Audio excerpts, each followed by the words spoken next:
2018's Aquaman was pretty damn good. As of right now, it's my favorite film in the DC Extended Universe because it feels more like its source material than the majority of the other installments in the series. It has its flaws, sure, like all films do, but quickly established that it wasn't afraid to find that harmonic balance between the darker and campier elements of the comics. It's the full package in that respect. One of the best parts of the film came in the form of its secondary antagonist, David Cain, the Black Manta, a very accurate depiction of the character in many ways. In Aquaman, Manta is played by Yahya Abdul-Mateen II, who was a pirate and mercenary working alongside his father on the high seas. Their band of ocean pirates attempt to hijack a Russian submarine, but are stopped by Aquaman, and David's father Jesse is killed in the skirmish when he is pinned under a torpedo as the sub rapidly begins to fill with water. David asks Aquaman for assistance, but the hero refuses due to the fact that they have killed countless innocents, and tells them not to expect any mercy from the ocean either. Jesse tells his son to leave him, and as David is forced to flee, the seeds of revenge are planted deep within him.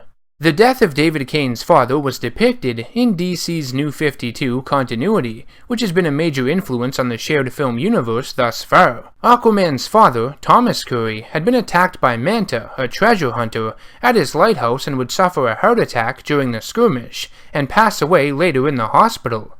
In retaliation, Arthur searches for and locates Manta's boat and unintentionally kills the captain of it, not realizing the man he was really after was the captain's son, who acted as the diver. Though some of the dialogue is cheesy in Aquaman, I do enjoy its depiction of Jesse's death more. Aquaman is portrayed as a hard-headed and practical hero. Shit happens and the villains deserve what's coming to them. He didn't kill Black Manta's father in any violent or ruthless way. He was being realistic, just refused to save them due to their actions. It's not that far off from what Batman did at the end of Batman Begins with Ra's al Ghul. Death by proxy, which more or less leaves the hero clean of all blood. Well, technically speaking. In the comics, much like the film, the death of Black Manta's father fuels him to pursue Aquaman with unrelentless force.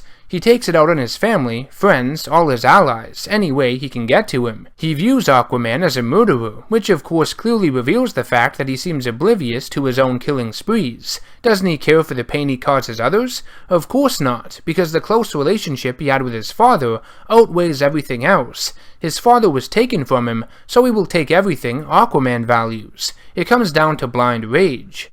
In the comics, Cain gets the name Black Manta from the simple fact that his costume resembles that of a manta ray. His real name is actually David Hyde too, but Cain is an alias he uses, which might be something further established upon in later films. In Aquaman, his father gives him a special knife that was passed down from his grandfather, who used it in World War II when he was one of the Navy's first frogmen, codenamed Manta due to his high level of stealthiness. The film does a great job in legitimizing both the name Black Manta as well as his costume, which to some might be viewed as somewhat silly or impractical if they aren't that familiar with the character. In the film, Cain constructs an armored suit to combat Aquaman, using Atlantean technology provided to him by Orm Marius, Ocean Master. Atlantean skin is too strong to be damaged by human weapons, which is why this upgrade makes a lot of sense here. In the comics, his suit was of his own design, though he would steal a few Atlantean artifacts here and there to essentially upgrade himself against Aquaman, so those two ideas are very similar. The main reason Ocean Master provides Cain with this tech in the film is so that Black Manta and his men can orchestrate an attack that will benefit Orm's plan of uniting the Seven Kingdoms against the surface world. That, and with the tools needed to defeat one of their kind, Cain might be able to stop Aquaman. Using his engineering skills, the costume Cain designs allows him to breathe underwater and survive the ocean depths. It provides him with superhuman strength, durability, the power of flight, and houses cable hooks, harpoons, and even wrist blades, many of which we have seen in the comics. His iconic red energy beams that come out of his helmet are present in the film too, being taken from a special form of Atlantean firearm that converts water into ionized plasma. Pretty badass.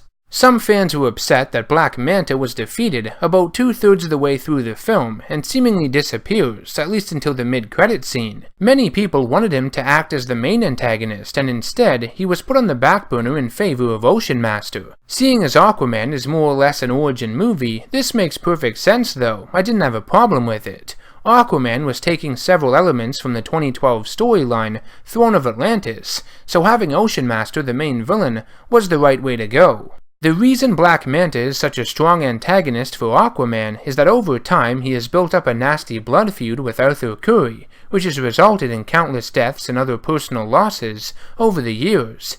In many ways, he's similar to characters like Sabretooth or the Green Goblin. What makes them so great is the rivalry itself with their respective heroes, the ups, downs, twists, and turns they have taken over the years to push the knife in even further and make their adversary's life a living hell. The reason they're so strong at this point is because of the long history, what they've been able to accomplish over time, all the things they've been able to do. In other words, it's a slow burn. In the DC Extended Universe with the Aquaman movie, it was a starting point for Black Manta. Though a little rushed, his motivations were firmly established, and the fuse for his explosive rivalry with Arthur was lit. Not only did his father die at the hands of Aquaman, in his eyes only of course, but at the end of their fight in Sicily, the best one-on-one confrontation in the entire DCEU at this point, in my opinion, that is amazing choreography and doesn't look like a video game, his suit malfunctions and Aquaman causes Black Manta's helmet to explode. When he comes back in the mid-credit scene and is revealed to be alive, his head is bandaged due to his helmet exploding, most likely damaging his face as a result, which we will see in a sequel. In the comics, Manta has scars on his face, caused by King Shark biting it in Aquaman Sword of Atlantis number 53 from 2007. In the film, I think having it inadvertently caused by Aquaman instead fuels the fire of their rivalry even more and will be beneficial in the long run. Who knows the lengths in which Black Manta will exact his revenge in future installments of the DCEU. Will he cut off Aquaman's hand? Will he attack Atlantis directly like he has done so countless times in the comics?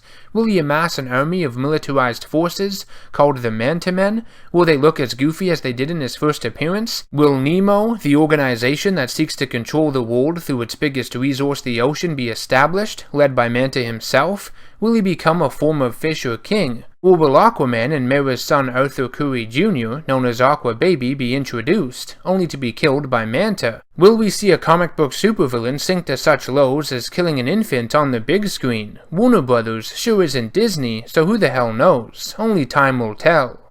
Let me know what you think of the DCEU's Black Manta thus far in the comment section down below. As a character, he's always been someone who manages to lick his wounds and live to fight another day. I await his return and how his rivalry with Aquaman will evolve. If you enjoyed the video, make sure to hit that subscribe button to be notified of all future content I release. Thanks for watching, and I will see all of you in the next one. Take care.